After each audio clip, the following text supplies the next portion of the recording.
తెలంగాణ రక్షణ సేవలో చేరుకున్నటువంటి డాక్టర్ రగన్న గారికి హృదయపూర్వకంగా తెలంగాణ రక్షణ సేన కుటుంబానికి స్వాగతం తెలియజేస్తా ఉన్నాను. మరి వాళ్ళ కోరికలో రగన్న చేయడంతో తెలంగాణ రక్షణ సేనకు 1000 ఏళ్ళ బలం వచ్చిందని చెప్పి నేను చాలా బలంగా విశ్వసిస్తా ఉన్నాను. మరి అదేవిధంగా జగిత్యాల నియోజకవర్గంలో మరో తమ్ముడు సోదరుడు పవన్ గారు ఆ నియోజకవర్గ ఇన్ఛార్జ్గా ఉన్నారు. యువ మిత్రులు ఇద్దరు కూడా వారి సారథ్యంలో జగిత్యాల జిల్లాలో రక్షణ సేన పార్టీ ముందుకెళ్తుందని చెప్పి నేను బలంగా నమ్ముతా ఉన్నాను. ఇదివరకు జాగృతిలో అమర్దీప్ గౌడన్న గారు, సోదరి సుజాత గారు, రమేష్ యాదవ్ గారు అనేక మంది ఈ జగిత్యాల పౌరత్వ నియోజకవర్గంలో పనిచేసినటువంటి మిత్రులంతా ఉన్నారు. మరి వారి డాక్టర్ రఘు గారితో కలిసి సుఖేందర్ గౌడన్న గారు వేరేను వారు చాలా సీనియర్ నాయకులు. మరి భారతీయ జనతా పార్టీలో అనేక సంవత్సరాలు ప్రజల మధ్యలో ఉన్నటువంటి నాయకులు వారు. వారి సతీమణి మీనా గౌడ్ గారికి కూడా హృదయపూర్వకంగా స్వాగతం తెలియజేస్తా ఉన్నాను. మరి కోరుట్ల రగన్న గారికి ఆత్మలో ఉండేటటువంటి తమ్ముడు అజార్ గారు కూడా ఇవాళ పార్టీలో చేరినారు. అజార్ గారికి కూడా హృదయపూర్వకంగా నేను స్వాగతం తెలియజేస్తా ఉన్నాను. అదేవిధంగా మాతో పాటు టీఆర్ఎస్ పార్టీలో అనేక సంవత్సరాలు పనిచేసి నేను ఎట్లా మోసానికి గురైనను అట్లానే మోసపోయినటువంటి మరో తమ్ముడు సంజీవ్ గారు, మా తమ్ముడు నాని గారు అందరూ ఉన్నారు. మీరందరూ కూడా ఇవాళ రక్షణ సేనలో చేరి మరి తెలంగాణ సమాజం కోసం పనిచేయాలని ముందుకు వచ్చినందుకు హృదయపూర్వకంగా మీ అందరికీ స్వాగతం సుస్వాగతం తెలియజేస్తా ఉన్నాను. అదేవిధంగా ఇప్పుడు వేదిక మీద ఉన్నటువంటి గౌరవనీయులు మాజీ మంత్రివర్యులు బోడ జనార్దన్ గారికి, అనేక మంది తెలంగాణ రక్షణ సేన రాష్ట్ర స్థాయి నాయకులు తమ్ముడు శివారెడ్డి గారు, ఆర్మూర్ నియోజకవర్గ ఇన్ఛార్జ్ నవీన్ రెడ్డి గారు, ఇట్లా అనేక మంది కూడా ఉన్నారు. వారందరికీ కూడా స్వాగతం. అందరికన్నా ఎక్కువ కోరుట్లలో మనం మెట్పల్లి నుండి మొదలు పెడితే కోరుట్ల దాకా బండ్ల మీద స్వాగతం తెలియజేస్తూ ర్యాలీగా నాకు కథలు వచ్చిన నిప్పుడవ్వ లాంటి మా యువకులందరికీ కూడా హృదయపూర్వకంగా జై తెలంగాణ.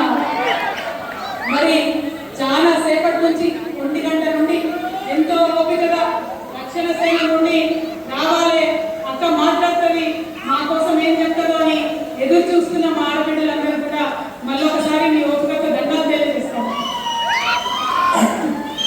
ఇవాళ రాష్ట్రంలో మనం ఒకసారి ఆలోచించుకోవాలి. రాష్ట్రంలో పార్టీలు ఉన్నాయి. బీఆర్ఎస్ పార్టీ ఉంది, బీజేపీ పార్టీ ఉంది, కాంగ్రెస్ పార్టీ ఉంది.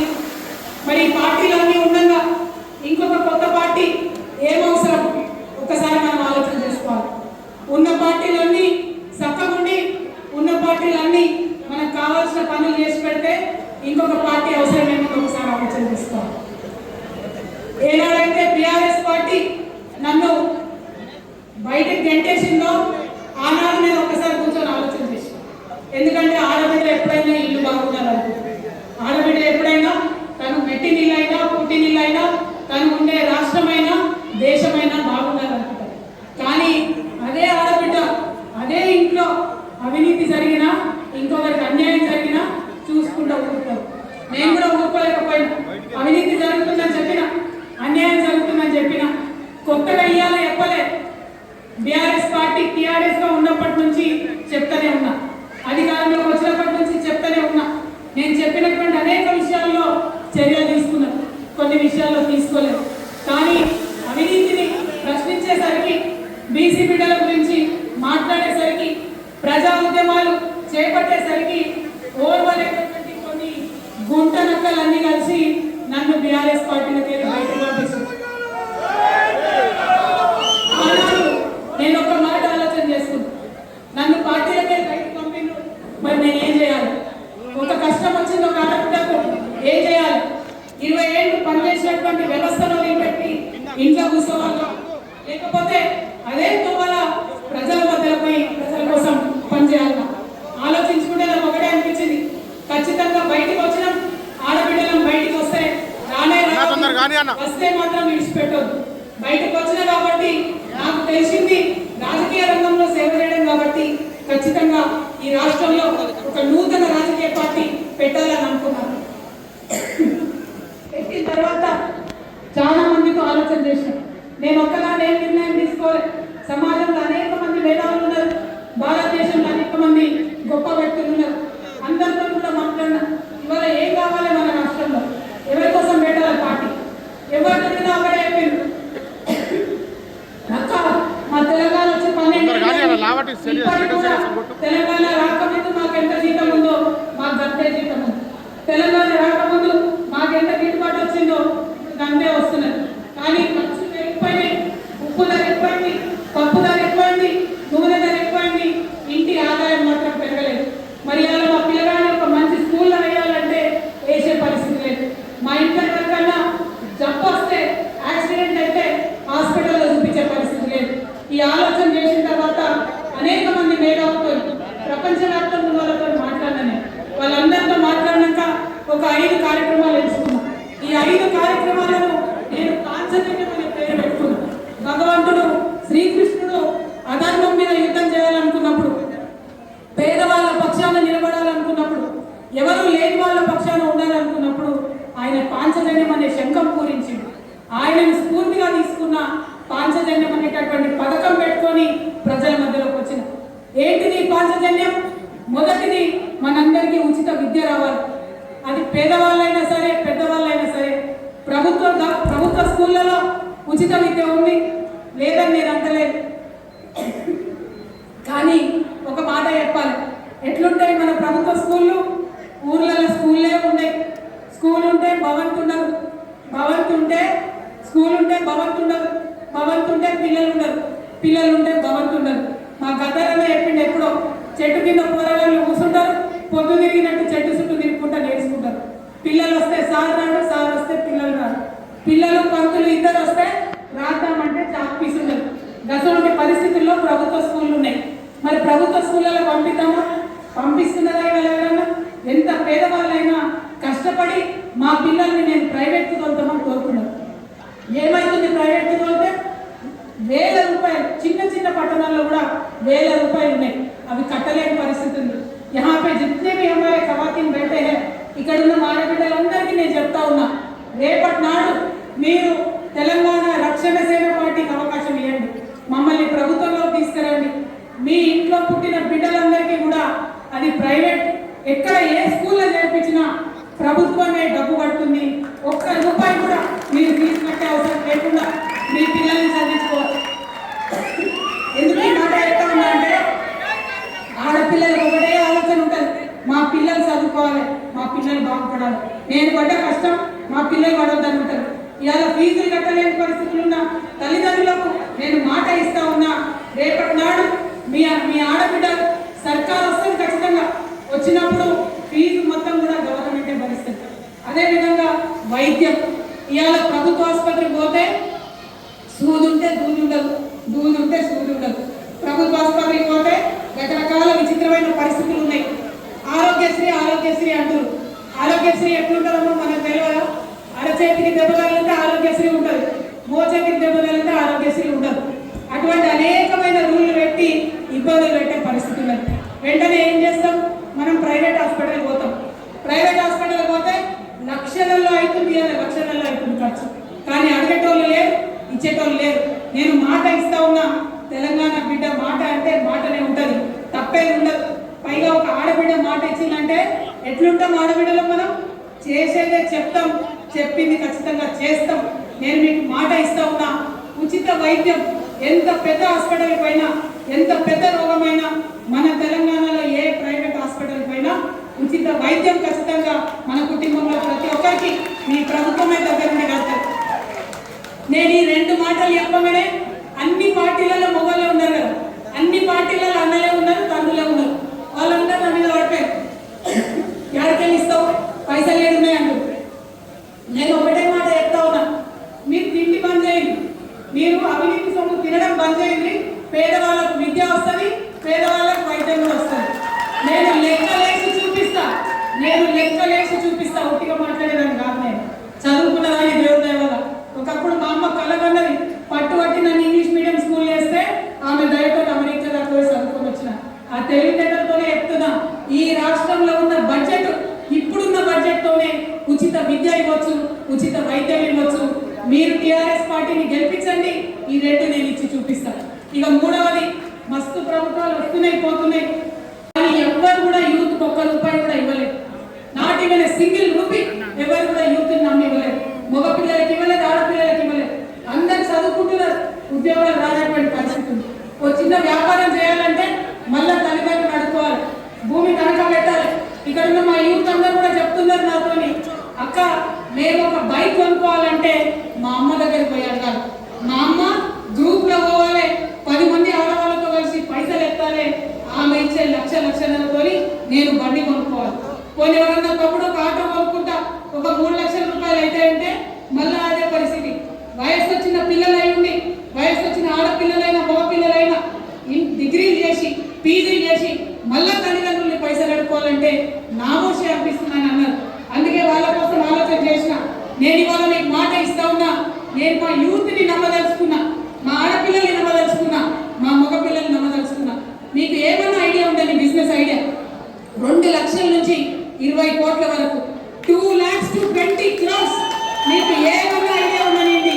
Without banks, without bank intervention, without any guarantee, మీ గవర్నమెంటే గ్యారంటీగా, నేనే మీకు గ్యారంటీగా ఉండి మీరు బిజినెస్ చేసుకోవడానికి నేను అవకాశం ఇస్తాను. చేయండి. ఒక గూగుల్ క్రియేట్ చేయండి, ఒక అమెజాన్ క్రియేట్ చేయండి, ఒక మైక్రోసాఫ్ట్ క్రియేట్ చేయండి. ఆ చేసిన ఎవరు గొప్పలు కాదు. ఆయా దేశాలలో ఆ ప్రభుత్వాలు వాళ్ళకు డబ్బు ఇస్తాయి కాబట్టి, ఆ యువతకు వడ్డీ లేకుండా రుణాలు ఇస్తాయి కాబట్టి వాళ్ళు యూత్ చేయగలిగింది. ఇలా మనందరం వాట్సాప్ వాడతాం, లక్షల కోట్ల బిజినెస్ చేస్తారు వాట్సాప్. ఏమైనా బ్రహ్మ విద్యనాది? మన దగ్గర కూడా అందరు కంప్యూటర్ చేసిన పిల్లలు ఉన్నారు, గట్టి కూర్చుంటే వాట్సాప్ చేయగలుగుతారు. ఆ డబ్బు నేను ఇస్తా, మీ అక్కగా, మీ చెల్లిగా, మీ సోదరిగా, బ్యాంకులతో సంబంధం లేకుండా మా యూత్ నమ్మి నేను డబ్బు ఇవ్వాలనుకుంటున్నా. అది మన 3వ కార్యక్రమంగా పెట్టుకున్నాం పాంచజన్యం. ఇక 4వ కార్యక్రమం మన రైతన్నుల గురించి. కానీ ఇప్పుడున్న ప్రభుత్వం ఇచ్చింది తక్కువ, ఎగ్గొట్టింది ఎక్కువ. రుణమాఫీ చేస్తామని వాళ్ళు అన్నారు, రుణమాఫీ చేస్తామని వీళ్ళు అన్నారు. రుణమాఫీ చేద్దామని ప్రయత్నం చేస్తే ఇప్పుడు కూడా రైతులు చాలా మంది 50% మంది మాకు రుణం మాఫీ కాలేదన్నట్టు. చాలా మంది రేవంత్ రెడ్డి గారు ఏం చెప్పారు, ఆయనకు 9వ తారీఖు డిసెంబర్ 9 నేను అధికారంలోకి వస్తా, సోనియమ్మ పుట్టినరోజు ఉంది, ఇక అందరు పోయిన 2 లక్షలు తెచ్చుకోవాలంటే పాపం చాలా మంది ఆయన నమ్మి ఇంటికి 5 మంది పోయి 2 లక్షలు లోన్ తెచ్చుకున్నారు. ఒక్కరికి కూడా లోన్ మాఫీ కానటువంటి ఎన్నో ఇళ్ళు ఇలా తెలంగాణ ఉన్నాయి. అంటే రైతులంటే ఎంత అలకంటే సర్కార్లకు అబద్ధం చెప్పొచ్చు, అలకగా మాట్లాడవచ్చు, ఏమన్నా అనొచ్చు, తర్వాత మాత్రం అమలు చేసేది ఉండదు. ఇలా ఏమన్నా అంటున్నామా? యూరియా ఇవ్వకపోతే ఏమన్నా అనే పరిస్థితి ఉన్నదా? యూరియా అనగానే యాప్ అని పెట్టిరు. యాప్ ఎవరి కోసం యాప్ పెట్టిరు, ఎందుకోసం పెట్టిరు? ఇప్పుడు యాప్ వద్దని మనందరం లొల్లి చేస్తే ఏం చేస్తారంటే మీ సేవపై రైతు తీసుకురా ఉన్నారు యూరియా. అంటే మొత్తం ఎత్తిడి వాళ్ళే, వ్యవసాయం ఇవ్వాలి, మీ సేవపై యూరియా తెచ్చుకోవాలి. ఇవన్నీ కాదు, రైతుని నాశనం చేయాలి. ఏం చేయాలి? రైతుని నాశనం చేయాలంటే రైతుకు గౌరవం దొరకాలి. ఎట్లా దొరకాలి? రైతు ఎంఆర్ఓ ఆఫీస్ పోతే సపరేట్ కౌంటర్ ఉండాలి. ఎంఆర్ఓ గారు నేను కూర్చోబెట్టాలి, ఏమన్నా మీ సమస్య ఏంటని అడగాలి. అడిగి సమస్య పరిష్కరించి పంపించాలి. అది భూమి సమస్యనా, యూరియా సమస్యనా, రుణం రానటువంటి విషయమా, ఏదన్నా కానీ రైతును రాజు చేయాలి. ఖచ్చితంగా రేపటి నాడు ఈ టిఆర్ఎస్ పార్టీ అధికారంలోకి వస్తుంది, రైతును రాజు చేస్తుంది. నేను మీకు చెప్తా ఉన్నా, అది ఎంఆర్ఓ కేంద్రం, ఎంఆర్ఓ ఆఫీస్ అయినా సరే, ఆర్టీఓ ఆఫీస్ అయినా సరే, కలెక్టర్ ఆఫీస్ అయినా సరే, పోలీస్ స్టేషన్ అయినా సరే, నేను రైతులు వచ్చినా అంటే సపరేట్ కౌంటర్ ఉండాల్సిందే, టేబుల్ ఉండాలి, కుర్చీ ఉండాలి, రైతులు కూర్చోబెట్టాలి, రైతుకు అన్నీ కూడా సేవలు చేసి పెట్టాలి. అప్పుడే రైతు న్యాయం జరుగుతుంది, తప్పితే మాటలతో న్యాయం జరగదు. అందుకే తెలంగాణ రక్షణ సేనను ఎన్నుకోమని, సపోర్ట్ చేయమని మీ అందరినీ కోరుతాము. ఇక 5వది పాంచజన్యంలో అతి ముఖ్యమైనది సామాజిక న్యాయ తెలంగాణ కావాలి మనకు. ఏంటిది సామాజిక న్యాయం అంటే? వికలాంగులు ఉంటే వాళ్ళకి అన్ని రకాల అవకాశాలు రావాలి.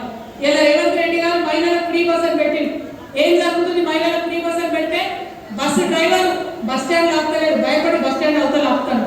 ఈ వికలాంగులైనటువంటి వాళ్ళు పాపం బస్ స్టాండ్ లో వెయిట్ చేస్తారు, ఉరికి బస్సు ఎక్కలేరు, ఇబ్బంది పడుతున్నారు. వికలాంగులకు ఇప్పటికి కూడా ఫ్రీ బస్సు లేదు. ఏమైతుంది రేవంత్ రెడ్డి గారు? మీకు వికలాంగులకు కూడా ఫ్రీ బస్సు ఇవ్వచ్చు కదా, ప్రత్యేక బస్సులు పెట్టచ్చు కదా వికలాంగులకు. వారికి ఉండకూడదు ఆత్మగౌరవం. ఖచ్చితంగా వికలాంగులకు న్యాయం జరగాలి. పెన్షన్లు పెంచుతా అని చెప్పి కదా, 6,000 చేస్తా అని చెప్పి వికలాంగులకు మోసం చేసి వారికి న్యాయం జరగడం డెఫినెట్ గా సామాజిక న్యాయం అవుతుంది. ఇవాళ మా బీసీలు ఉన్నారు, మా బీసీ సోదరులు 50% రిజర్వేషన్ కావాలని కొట్లాడితే 42% ఇస్తాను.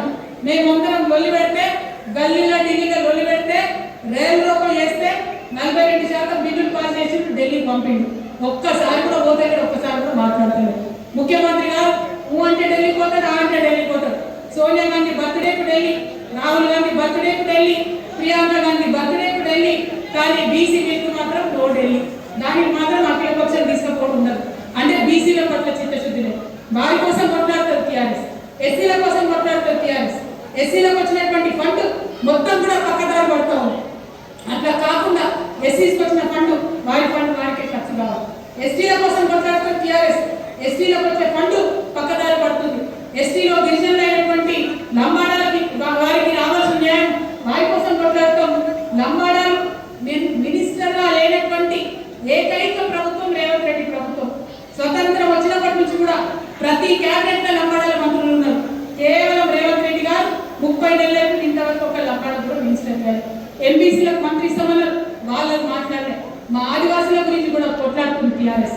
మరి మా మైనారిటీ సోదరులు క్రిస్టియన్లు ఉన్నారు, వారి కోసం ప్రత్యేక విభాగం పెట్టుకున్నాం. ఏ పార్టీలో లేదు క్రిస్టియన్ వింగ్, కేవలం తెలంగాణ రక్షణ సేనలో క్రిస్టియన్ వింగ్ ఉంది.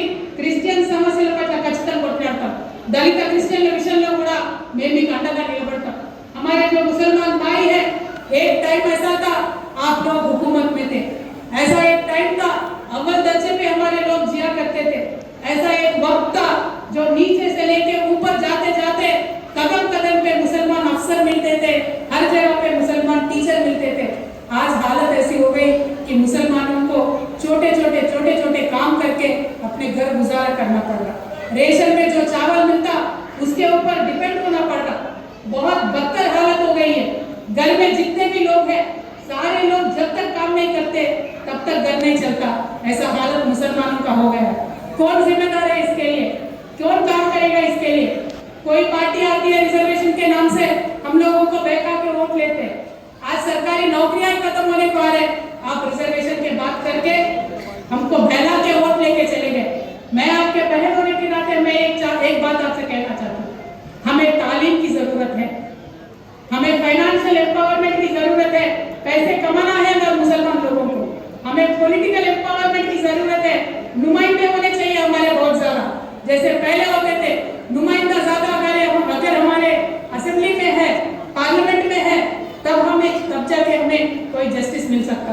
जब से टीआरएस पार्टी हमने शुरू किया है, बहुत बढ़ चढ़ के आगे आके हमारे मुसलमान भाई बहन आके हमारे पार्टी में शामिल हो रहे हैं। मैं और भी वेलकम करती हूँ, इस्तेमाल करती हूँ आप सब लोगों का, और आइए टीआरएस पार्टी में। खासकर माइनॉरिटी यूथ को मैं एनकरेज करना चाहती हूँ, सियासत में आना चाहिए हम लोगों को, हमारी ओपिनियन बताना चाहिए। जो गंगा जमुना तहसीब हमारी पहली थी उसको बरकरार रखना चाहिए, बरकरार रखते हुए तेलंगाना को डेवलप करते हुए आगे बढ़ना चाहिए। పాంచజన్యంలో ఉన్న అత్యంత ముఖ్యమైన 5వ అంశమైన సామాజిక న్యాయం పట్ల చిత్తశుద్ధితో మేమందరం కలిసి పనిచేస్తాం. మరి ఇంకొక మాట చెప్పాలని అందరికీ తెలుసు, మన భారతదేశాన్ని జంబూ ద్వీపం అంటారు. జంబూ ద్వీపం అంటే జంబూ ఫలం అని దొరుకుతుంది, చాలా ఇష్టం నాకు. జంబూ ఫలం అంటే ఏందో అనుకునేది అల్లనేరేడు పండు, తెలుసా అల్లనేరేడు పండు? అయితే నాకు బాగా ఇష్టం అల్లనేరేడు పండు. ఈ సంవత్సరం అల్లనేరేడు బాగా కాసింది.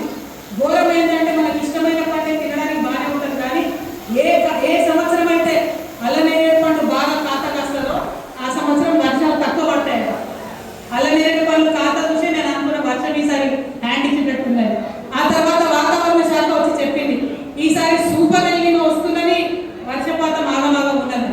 మరి ఇవాళకి కూడా తెలంగాణలో 40% వర్షపాతం ఉన్నది. ఈ విషయం ఎప్పుడు తెలుసు? మనం 6-7 నెలల కిందనే తెలుసు వర్షపాతం తక్కువ వస్తుంది, 40% వాన పడుతుంది అని చెప్పి. కానీ మన రేవంత్ రెడ్డి గారు, మన ప్రభుత్వం ఏ మాత్రం కూడా ఏర్పాటు చేయలేదు.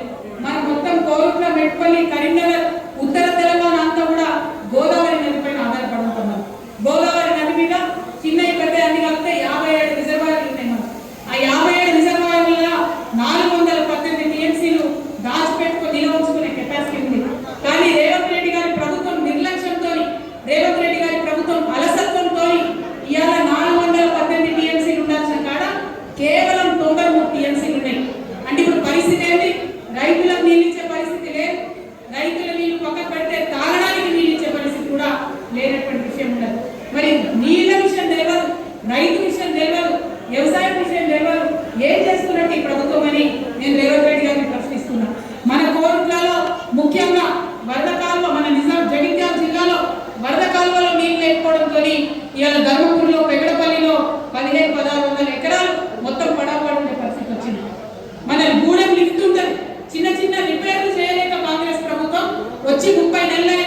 ఈ కోరుట్ల మండలంలో 1000 ఎకరాలు ఎండిపోతుంది, మెట్పల్లి మండలంలో 1500 ఎండిపోతా ఉన్నాయి.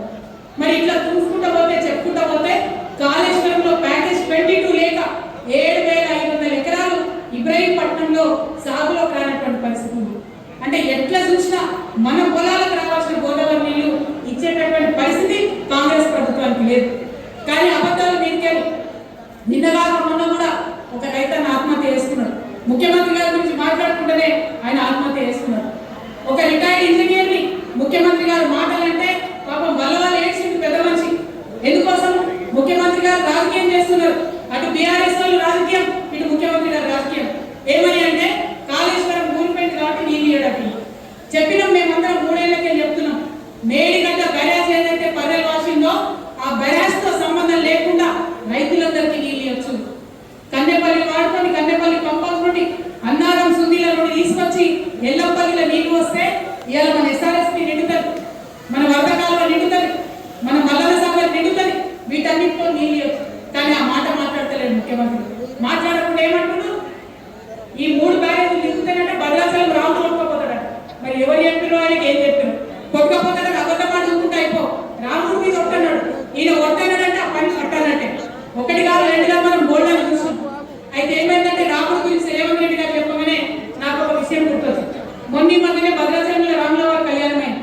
దానికి రేవంత్ రెడ్డి గారు సతీ సమేతమైంది ముఖ్యమంత్రి గారు కాబట్టి పోయి పట్టు వస్త్రాలు సమర్పించింది. సమర్పించుకొని దండం పెట్టుకున్నాడు. రాముడా రాముడా నాకు కొంచెం లోన్ ఇప్పి, నేను ఎక్కడికి పోయినా బ్యాంకులో లోన్ ఇస్తలేదని దేవుడికి దండం పెట్టుకున్నాడు. అప్పటి వరకు పాపం కళ్యాణం అవుతుంది. రాముల వారు సీతమ్మను చూస్తున్నాడట. ముప్పనే ముఖ్యమంత్రి దండం పెట్టుకోమని ఆగమగమై చూసి లక్ష్మణ స్వామిని చూసినట. తమ్ముడు లక్ష్మణ ఇట్లా లక్ష్మణ స్వామి వచ్చినట్టు ఏంటంగా అంటే మనము కళ్యాణం సంగతి కొంచెం ఆగుదాము, ఈ ముఖ్యమంత్రి ఏమో పైసలు ఏమని అడుగుతాడు, అప్పులు ఇచ్చిన తర్వాత విషయం కానీ జర మన చెప్పులైతే జల్లు దాచిపెట్టన్నాడు. అనగానే లక్ష్మణ స్వామి చెప్పులు దాచిపెట్టి ముఖ్యమంత్రి గాలిపోవడం పోయేదాకా చెప్పులు దాచిపెట్టే పరిస్థితి. అది కూడా ముఖ్యమంత్రి గారి పరిస్థితి. ఎందుకంటే ఏది అడిగినా ఎదురు దాడి చేయడం, ఏది అడిగినా కూడా ఎగబెట్టడం తప్పితే ఒక్కటి కూడా మంచి పని ప్రభుత్వంలో జరుగుతలేదు. కాబట్టి ఆ ప్రభుత్వంలో మంచి పనులు జరగాలంటే ప్రశ్నించేటటువంటి ఒక పార్టీ ఉండాలి. మన టిఆర్ఎస్ పార్టీ జెండా ఇది తంగేడు పువ్వు జెండా, ఇది గుమ్మడి పువ్వు రంగు జెండా, ఇది బతుకమ్మ మీద పెట్టే గౌరవ రంగు జెండా.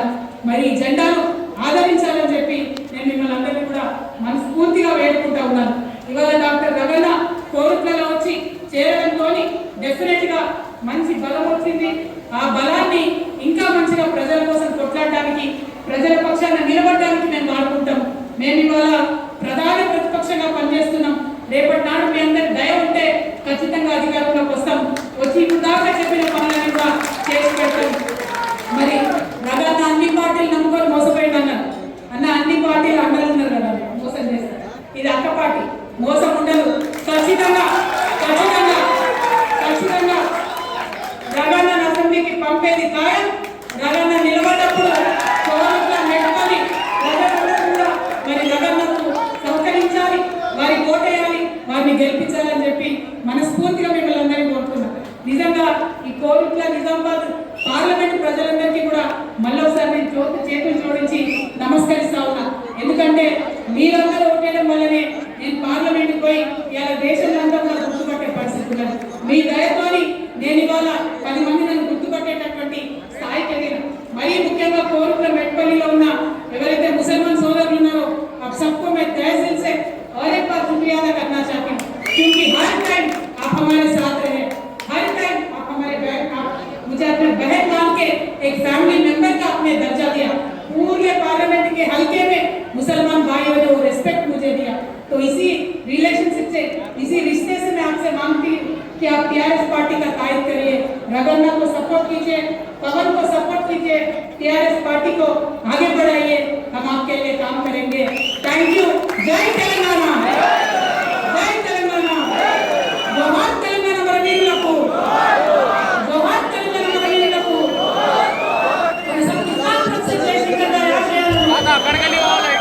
కొనసాగి